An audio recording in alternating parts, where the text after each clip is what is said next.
When my 8-year-old son stood up in that sterile mediation room and asked if he should tell everyone why Daddy started sleeping on the couch, the lawyer's pen froze mid-sentence.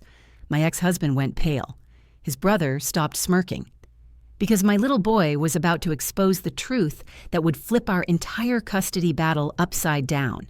Hi, I'm Sarah Martinez, and this is the story of how my son saved us both with 4 simple words that shattered my ex-husband's perfect facade. Let me tell you about the people who were in that room that day, because understanding them is crucial to understanding how we got to that explosive moment. First, there's my ex-husband, Derek Martinez. At 35, he's the kind of man who commands attention when he walks into a room. Construction foreman by day, master manipulator by night. He's got these piercing blue eyes that used to make my heart skip a beat, but now they just remind me of ice. Derek has this talent for making himself look like the victim in every situation. He could burn down a house and somehow convince everyone that the house attacked him first. Then there's his constant sidekick, his younger brother, Tyler. Tyler is 30 but acts like he's still in high school, always ready to back up whatever story Derek is selling. He's got this cocky grin that makes you want to slap it right off his face, and he treats me like I'm some kind of crazy ex who just won't get with the program. These 2 brothers have been a united front since childhood, and when Derek needed someone to help him paint me as an unfit mother, Tyler was right there with his paintbrush ready. Sitting across from us that day was Ms. Patricia Chen, our court-appointed mediator. She's this stern woman in her 50s who's probably seen every kind of family drama you can imagine. Wire-rimmed glasses, perfectly styled gray hair, and a stack of legal documents that held the power to determine my son's future. Every time she scribbled something down, my stomach would drop because I knew she was deciding whether I was worthy of being Mason's primary parent. My lawyer, Jennifer Walsh, was doing her best to represent me, but I could see the concern in her eyes. She's been practicing family law for over 15 years, and she knew Derek's type.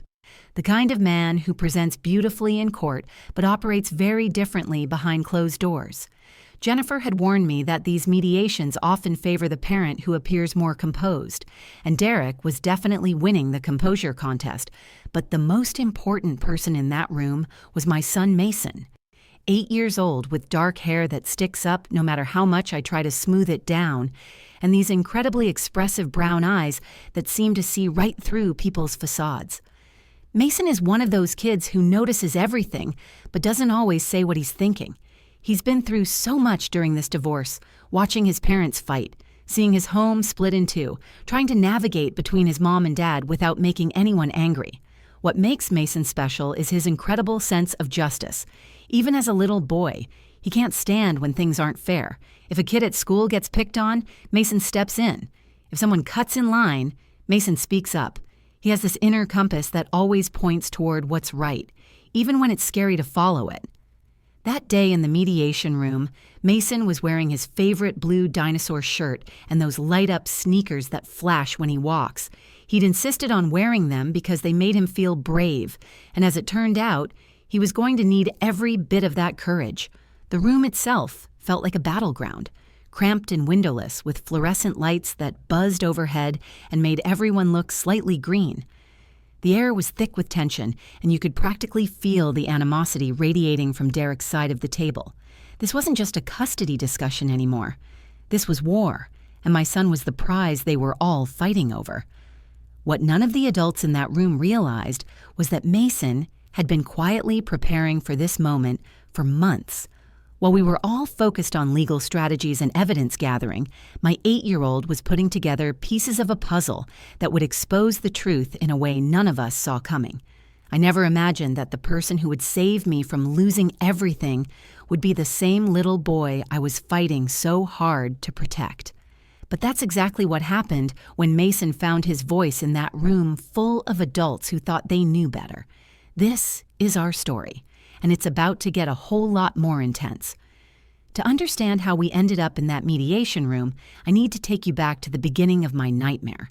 My name is Sarah Martinez. I'm 32 years old, and up until 8 months ago, I thought I had a pretty normal life. I work as a marketing coordinator for a local advertising firm. Nothing glamorous, but it pays the bills, and Gives me flexibility to be there for Mason when he needs me. I never imagined I'd be fighting tooth and nail just to keep my own son. Derek and I met 12 years ago at a mutual friend's barbecue. He was this confident, charming guy who worked construction and had big dreams about starting his own company someday. He made me laugh. He was great with kids. And when Mason was born, I genuinely believed we were going to be one of those happy families you see in commercials. For the first few years, we actually were pretty happy. Derek worked hard, I handled most of the childcare, and we had this routine that worked for us. But somewhere along the way, things started to shift. Derek began criticizing everything I did with Mason. If I let our son have an extra cookie, I was spoiling him. If I comforted him after a nightmare, I was making him weak. If I wanted to enroll him in art classes instead of baseball, I was setting him up to be a failure. Derek had this way of making me second-guess every single parenting decision I made. He'd say things like, "Sarah, you're too soft on him.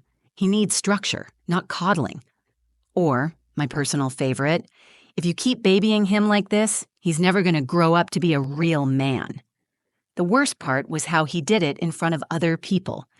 At family gatherings, Derek would make these little comments about my parenting that sounded almost joking, but they cut deep. "Oh, you know Sarah, she lets Mason get away with murder," he'd say with a laugh, while his family nodded knowingly. Tyler would always chime in with something like, "Good thing the kid has his dad to toughen him up." And everyone would laugh while I sat there feeling like the worst mother in the world. I started doubting myself constantly. Was I too lenient? Was I raising Mason wrong? Maybe Derek was right. Maybe I was too emotional, too protective, too everything that a good mother shouldn't be. I began walking on eggshells in my own home, terrified of making any decision that Derek might criticize later. I'd find myself asking his permission for things that should have been my choice as Mason's mother. Can I take him to the park? Is it okay if he stays up late on Friday nights? Should I sign him up for soccer, or would you prefer football? Meanwhile, Mason was watching all of this happen. My sweet, sensitive boy was seeing his mother being torn down piece by piece, and I was too caught up in trying to prove I was a good parent to realize what it was doing to him. Children absorb everything, and Mason was absorbing the message that his dad was the authority figure, and his mom was someone who couldn't be trusted to make good decisions. The breaking point came about 10 months ago. I had planned a surprise birthday party for Mason's 8th birthday, inviting all his friends from school and organizing activities I knew he'd love. But Derek came home that day and exploded. He said I was being irresponsible with money, that I hadn't consulted him about the guest list, that I was turning our son into a spoiled brat who expected everything handed to him. The fight was so bad that several parents ended up taking their kids home early, and Mason spent his birthday crying in his room while Derek and I screamed at each other downstairs. That night, after Derek had stormed out to cool off at Tyler's house, Mason came into the kitchen where I was cleaning up the party decorations. He looked at me with those big brown eyes and said, "Mom, why does Daddy always yell at you?" I didn't have an answer that made sense to an 8-year-old, so I just held him and promised that things would get better. But things didn't get better. They got worse. Derek started staying out later, coming home in bad moods, and treating me like I was some kind of incompetent roommate, rather than his wife and the mother of his child. I felt like I was drowning in my own home, constantly criticized, constantly made to feel like I was failing at the most important job I'd ever had. When Derek asked for a divorce, part of me was actually relieved. What I thought would be a relief quickly turned into my worst nightmare. Derek didn't just want a divorce, he wanted to destroy me, and his weapon of choice was our custody battle. From the moment we separated, Derek launched a calculated campaign to prove I was an unfit mother, and he was terrifyingly good at it. The first sign that this wasn't going to be amicable came during our temporary custody hearing. Derek showed up with a thick folder of evidence against me. Photos of Mason's room when it was messy, screenshots of my social media posts where I'd vented about having a difficult day, even a recording he'd secretly made of me crying after a particularly brutal argument. His lawyer presented it all like I was some kind of dangerous criminal who couldn't be trusted with a goldfish, let alone a child. "Your Honor," Derek said in that calm, reasonable voice he'd perfected, I'm genuinely concerned about Mason's well-being when he's with his mother. Sarah has demonstrated repeatedly that she lacks the emotional stability and practical judgment necessary for primary custody. I sat there listening to him twist every moment of normal parenting stress into evidence of my inadequacy. That time, Mason got a minor scrape at the playground while I was talking to another mom? Negligent supervision. The week I ordered pizza 3 times because I was working late on a big project? Poor nutritional planning. The evening I let Mason stay up past bedtime to finish watching a movie together. Inability to maintain structure. But Derek was just getting warmed up. Over the next several months, he systematically documented everything. If I was 5 minutes late dropping Mason off, Derek would text his lawyer about my chronic tardiness and disrespect for court orders. If Mason came home with a stain on his shirt, suddenly that became evidence of my poor attention to hygiene and appearance. If I bought Mason a toy he wanted, Derek claimed I was trying to buy the child's affection through inappropriate gifts. The psychological warfare was relentless. Derek would call me multiple times a day under the guise of checking on Mason, but really to interrogate me about our activities. Where did you take him today? Who else was there? What did you feed him for lunch? What time did he go to bed? If my answers didn't meet his approval, I'd get a lecture about proper parenting, followed by a text to his lawyer documenting my latest failure. Tyler was Derek's constant cheerleader through all of this. He'd show up to every court hearing, sitting behind Derek like some kind of moral support mascot. Tyler would nod along to every accusation, occasionally whispering things in Derek's ear that would make Derek smirk. After one particularly brutal hearing, I overheard Tyler tell Derek, "Don't worry, brother. No judge is going to give primary custody to someone that unstable. Mason deserves better than her emotional mess." The worst part was watching how this affected Mason. My poor little boy was caught in the middle of this war, and Derek was using him as both a weapon and a shield. Derek would ask Mason leading questions about our time together, then use Mason's innocent answers against me. "Mason told me you were crying again yesterday. Are you sure you're handling this divorce well enough to care for a child?" Derek had also started what I can only describe as a charm offensive with Mason. Suddenly, he was the fun dad who never said no, who bought expensive toys and planned elaborate outings. Meanwhile, I was left being the parent who had to enforce bedtimes, do homework, and handle the day-to-day responsibilities that don't come with Instagram-worthy photo opportunities. During one of our exchanges, Derek looked at me with this cold smile and said, "You know, Sarah, you could make this so much easier on yourself. Just agree to reasonable visitation, and I won't have to keep pointing out all the ways you're failing our son." When I refused, his expression hardened. "Fine, but you're going to lose, and when you do, don't say I didn't give you a chance to do this the easy way." By the time we reached that final mediation session, I felt completely beaten down. Derek had spent 8 months building his case while tearing down my confidence. He'd positioned himself as the rational, stable parent while painting me as an emotional wreck who couldn't handle the basic responsibilities of motherhood.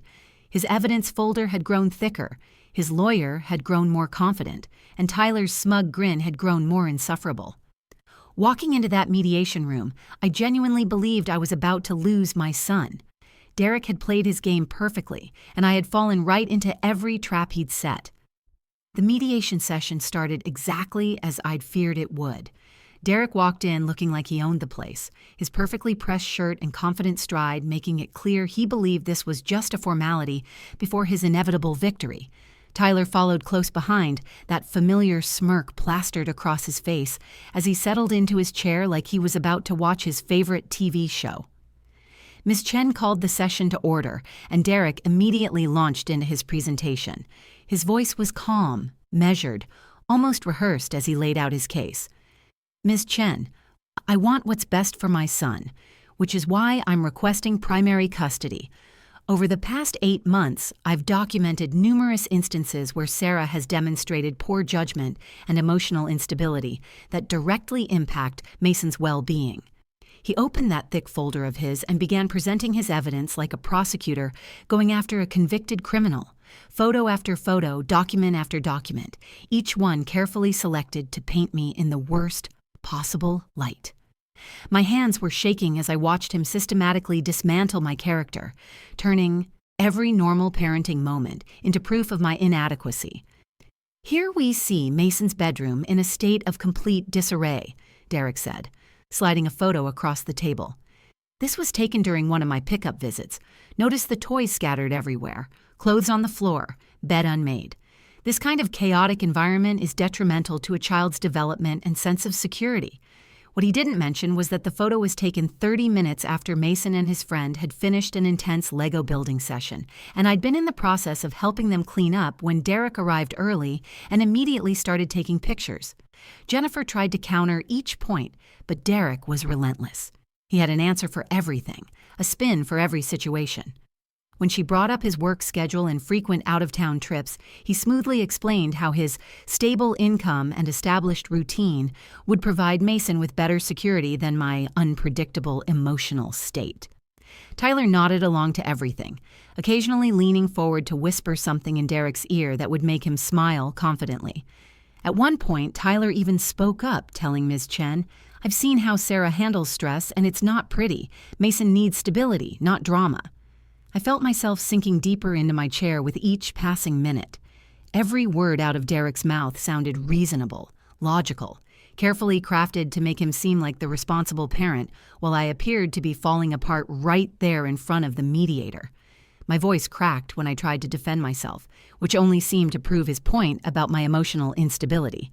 Then came Derek's final blow, the line that nearly broke me completely. He looked directly at Ms. Chen and said with perfect composure, "Look, I don't want to put Mason through a prolonged custody battle. Sarah can keep the kid if that's what she really wants. I'll keep my peace and do what's best for everyone involved." The way he said it made him sound like a saint, like he was nobly sacrificing his own desires for the greater good. But I heard the real message underneath. He was so confident in his victory that he could afford to sound magnanimous. Tyler couldn't resist adding his own disgusting commentary. Honestly, she'd probably be better off raising a dog than trying to handle a child. At least dogs don't need homework help or emotional support. The room fell silent except for the sound of Miss Chen's pen scratching across her notepad. I could feel my world crumbling around me. This was it. This was how I was going to lose my son to two men who saw him as nothing more than a prize to be won in their twisted game. But then something unexpected happened. Mason, who had been sitting quietly beside me throughout this entire character assassination, suddenly shifted in his chair. I glanced over at him and saw something in his eyes I'd never seen before. It wasn't fear or confusion like I'd expected. It was determination. My 8-year-old son looked around that room at all the adults who thought they knew what was best for him, and something clicked.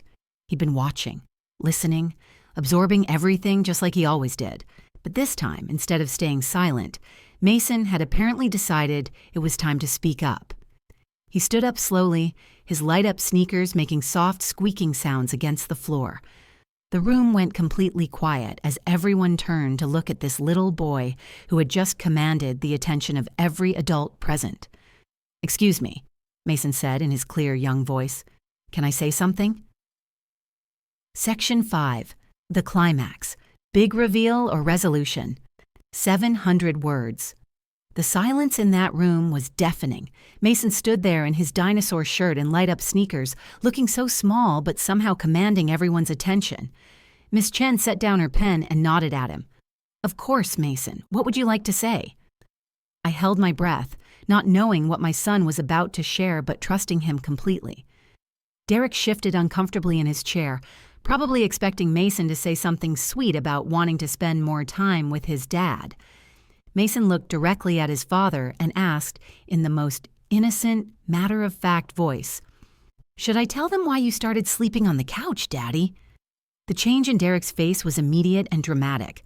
All that confidence drained away in an instant, replaced by something that looked like panic. Tyler stopped smirking. Ms. Chen leaned forward with sudden interest. Even Jennifer looked surprised.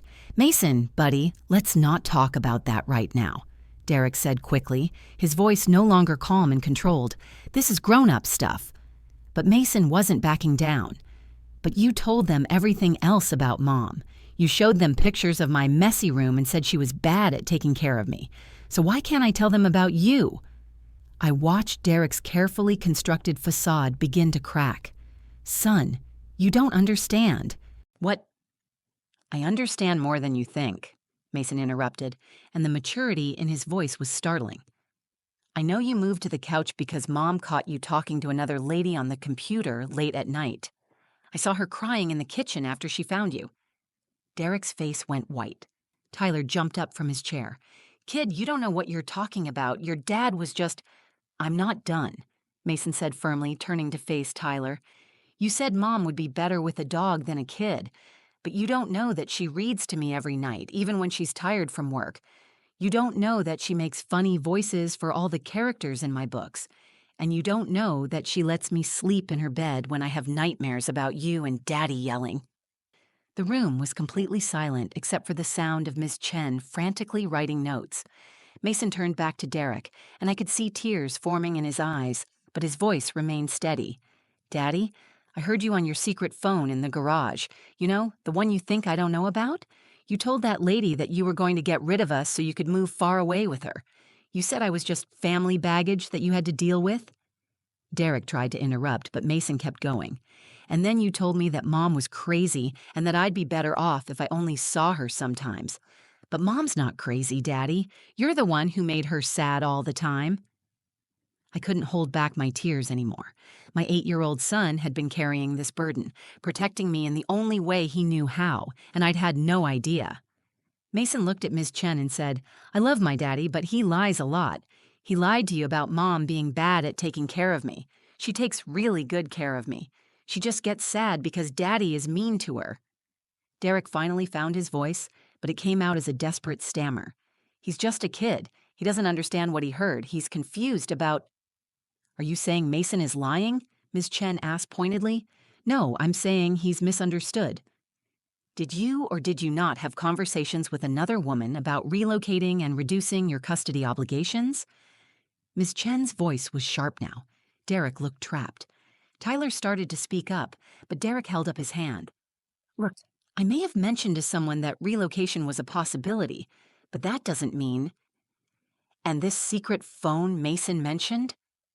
The silence stretched on forever. Derek's lawyer was frantically writing notes, probably trying to figure out how to salvage this disaster. Tyler looked like he wanted to disappear into his chair. Finally, Derek spoke, and his voice was barely above a whisper. I can explain everything. But Ms. Chen was already closing her notebook. I think Mason has explained quite enough, Mr. Martinez. This mediation is concluded. The truth was finally out, and it had come from the most unexpected source, the little boy they'd all underestimated. Section 6, The Aftermath, Lessons and Conclusion, 700 words. The aftermath of that mediation session was swift and decisive. Within 2 weeks, I received the official custody ruling granting me primary custody of Mason, with Derek receiving supervised visitation every other weekend. The judge cited credible testimony regarding deceptive behavior and questionable priorities in his decision. Derek's 8-month campaign to destroy my reputation had backfired spectacularly, thanks to the one witness he never saw coming. Derek's reaction to losing was exactly what you'd expect from someone who'd spent months convinced of his own victory. He tried to appeal the decision, claiming Mason had been coached by me to lie about him. But when investigators found his second phone with months of text messages to his girlfriend discussing their relocation plans and his strategies to minimize custody payments, Derek's appeals quickly fell apart. Tyler's response was perhaps the most telling of all. After the mediation, he cornered me in the parking lot, his face red with anger. You turned that kid against his own father, he spat. Derek was trying to do right by everyone, and you poisoned Mason's mind. I looked Tyler straight in the eye and said, Tyler, your brother poisoned his own relationship with his son the moment he decided that we were disposable. Mason didn't need me to coach him. He just needed someone to finally ask him what he'd been witnessing all along. Tyler stormed off that day, and I haven't seen him since. From what I hear through mutual friends, he's had a hard time reconciling the Derek he thought he knew with the Derek that Mason revealed in that room. Sometimes the truth doesn't just expose the villain, it also forces the enablers to face some uncomfortable realities about themselves. Derek did end up moving across the country with his girlfriend about 6 months later. He sends Mason birthday cards and calls occasionally. But their relationship has never recovered from the betrayal Mason felt when he realized his father had been using him as a pawn. Derek gets his supervised visits when he's in town, but Mason approaches them with the wariness of someone who's learned not to trust easy promises. The most beautiful part of this whole experience has been watching Mason flourish. Without the constant tension of Derek's criticism and manipulation hanging over our home, my son has become this confident, joyful kid who isn't afraid to speak his mind. He's doing amazingly well in school, he's made new friends, and most importantly, he's learned that his voice matters. Just last week, Mason came to me after school and said, "Mom, I'm glad I told the truth that day. It was scary, but it was the right thing to do." When I asked him what made him decide to speak up, he said something that still gives me chills. "You always taught me to stand up for people who can't stand up for themselves. That day, you couldn't stand up for yourself because nobody was listening, so I did it for you." The lesson I've learned from all of this goes far beyond custody battles and divorce drama. Children see everything. They absorb every argument, every criticism, every moment of tension between their parents. But they also absorb every act of love, every moment of protection, every sacrifice we make for their well-being. Mason had been building his understanding of our family dynamics for months, and when the moment came, he chose to protect the parent who had always protected him. I've also learned that manipulation and gaslighting can only work for so long before the truth finds a way to surface. Derek spent 8 months carefully constructing a narrative about who I was as a mother, but he couldn't control the one person who knew the real story, our son. Today, Mason and I have a relationship built on honesty and mutual respect. He knows he can tell me anything, and I've learned to trust his observations about the people in our lives. We've created a home where truth is valued over convenience, where feelings are validated rather than dismissed, and where an 8-year-old's courage saved us both from a future we didn't deserve. Sometimes the people who save us aren't the ones we expect. Sometimes our protectors come in small packages with dinosaur shirts and light-up sneakers. And sometimes the most powerful testimony in a courtroom comes from someone who's too young to understand legal strategies, but old enough to recognize love, honesty, and justice when he sees it. Mason didn't just give me back my son that day. He gave me back my voice, my confidence, and my future. And he taught everyone in that room that children's voices matter more than we ever imagined. If this story touched your heart the way it touched mine, I want you to know that you're not alone in whatever battle you might be facing. Sometimes the truth feels impossible to tell, and sometimes it feels like no one is listening. But there's always someone who sees what's really happening, even when that someone is smaller than you expect. To everyone who's ever felt like their voice didn't matter, to every parent who's been made to feel like they're not enough, and to every child who's watching the adults in their life and trying to make sense of it all, your truth matters. Your observations are valid. And sometimes, speaking up is the bravest thing you can do. Mason taught me that courage doesn't always come in the size we expect. Sometimes it comes in light-up sneakers and a dinosaur shirt. Sometimes it comes from someone who's supposed to be protected, but ends up being the protector. And sometimes, the most powerful words in a room full of lawyers and legal documents are the simple, honest words of a child who just wants what's right. I hope that sharing our story helps someone else who might be going through their own custody battle, their own fight for truth, or their own moment of feeling completely alone. You're stronger than you think, your voice matters more than you know, and sometimes the people who will stand up for you are the ones you least expect. If our story resonated with you, please hit that like button to let me know. Your support means everything to me and helps other people find these stories when they need them most. Share this video with someone who might need to hear Mason's message about speaking truth to power, no matter how small you are or how big the adults in the room might seem. And if you want to hear more real stories about courage, truth, and the unexpected ways people find their strength, make sure to subscribe to this channel and hit that notification bell. I share stories every week about ordinary people facing extraordinary challenges and how they found the courage to change their lives. Drop a comment below and tell me about a time when someone unexpected stood up for you, or when you found the courage to speak your truth in a difficult situation.